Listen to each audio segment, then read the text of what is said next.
is Sophia. I'm 7 years old, and today I'm going to read you The Tale of Benjamin Bunny by Beatrix Potter. Reading by Sophia. One morning, a little rabbit sat on a bank. He pricked his ears and listened to the trick-trot, trick-trot of a pony. A gig was coming along the road. It was driven by Mr. McGregor, and beside him sat Mrs. McGregor in her best bonnet. As soon as they had passed, little Benjamin slid down into the road and set off with a hop, skip, and a jump to call upon his relations who lived in the wood at the back of Mr. McGregor's garden. That wood was full of rabbit holes, and in the neatest, sandiest hole of all, little Benjamin and his cousins, Flopsy, Mopsy, Cottontail, and Peter, old Mrs. Rabbit was a widow. She earned her living by knitting rabbit hole mittens and muffetees. I once bought a pair at a bazaar. She also sold herbs and rosemary tea and rabbit tobacco, which is what we call lavender. Little Benjamin did not very much want to see his aunt. He came round the back of the fir tree and nearly tumbled upon the top of his cousin Peter. Peter was sitting by himself. He looked poorly and was dressed in a red cotton pocket handkerchief. "Peter," said little Benjamin in a whisper, "who has got your clothes?" Peter replied, "The Scarecrow in Mr. McGregor's garden," and described how had been chased about the garden and had dropped his shoes and coat. Little Benjamin sat down beside his cousin and assured him that Mr. McGregor had gone out in a gig, and Mrs. McGregor also, and certainly for the day because she was wearing her best bonnet. Peter said he hoped that it would rain. At the point, old Mrs. Rabbit's voice was heard inside the rabbit hole, calling, "Cottontail, Cottontail, fetch some more chamomile." Peter said he thought he might feel better if he went for a walk. They went away hand in hand and got upon the flat top of the wall at the bottom of the wood. From here, they looked down into Mr. McGregor's garden. Peter's clothes, coat, and shoes were plenty to be seen upon the Scarecrow, topped with an old tam-o'-shanter of Mr. McGregor's. Little Benjamin said, "It spoils people's clothes to squeeze under a gate. The proper way to get in is to climb down a pear tree." Peter fell down head first, but it was of no consequence as the bed below was nearly ragged and quite soft. It had been sown with lettuce. They left a great many odd little footmarks all over the bed, especially little Benjamin, who was wearing clogs. Little Benjamin said that the first thing to be done was to get back Peter's clothes in order that they might be able to use the pocket handkerchief. They took them off the Scarecrow. There had been rain during the night. There was water in the shoes, and the coat was somewhat shrank. Benjamin tried on the tam-o'-shanter, but it was too big for him. Then he suggested that they should fill the pocket handkerchief with onions as a little present for his aunt Peter did not seem to be enjoying himself. He kept hearing noises.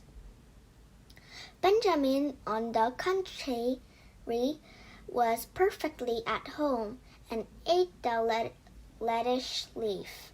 He said that he was in the habit of coming to garden with his father to get lettuce for their Sunday dinner. The name of little Benjamin's papa was old Mr. Benjamin Bunny. The lettuce certainly were very fine. Peter did not eat anything.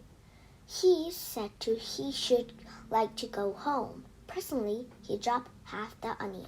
Little Benjamin said that it was not possible to get back up the pear tree with a load of vegetables. He led the way boldly towards the other end of the garden. They went along a little walk on planks under a sunny red brick wall. The mice sat on their doorsteps, cracking cherry stones. They winked at Peter Rabbit and little Benjamin Bunny. Presently, Peter let the pocket handkerchief go again. They got amongst flower pots and frames and tubes. Peter heard noises were than ever. His eyes were as big as lollipops. He was a step or two in front of his cousin when he suddenly stopped. This is what those little rabbits saw round the corner. Little Benjamin took one look, and then, in half a minute less, then no time, he hid himself and Peter and the onions underneath a large basket. The cat got up and stretched herself and came and sniffed at the basket. Perhaps she liked the smell of onions. Anyway, she sat down upon top of the basket. She sat there for 5 hours. I cannot draw you a picture of Peter and Benjamin underneath the basket, because it was quite dark and because the smell of onions was fearful. It made Peter Rabbit and Benjamin Bunny cry. The sun got round behind the wood, and it was quite late in the afternoon, but still the cat sat upon the basket.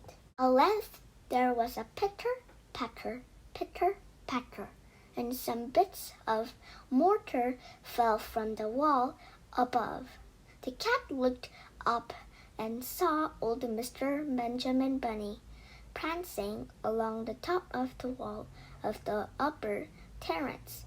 He was smoking a pipe of rabbit tobacco and had a little twitch in his hands. He was looking for his son.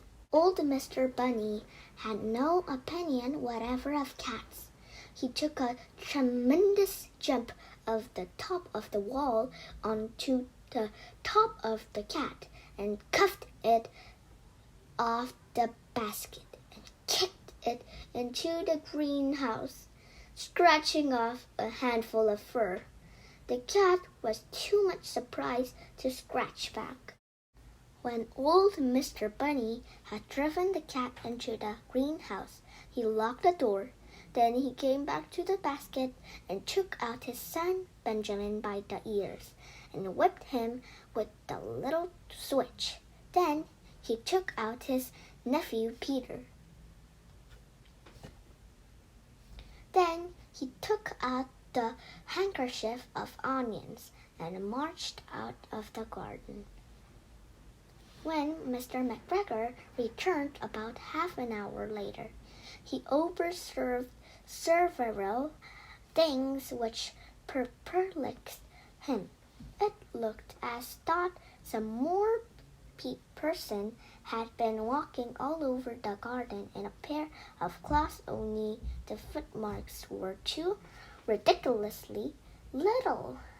Also, he could not understand how the cat could have managed to shut herself up inside the greenhouse, locking the door upon the outside.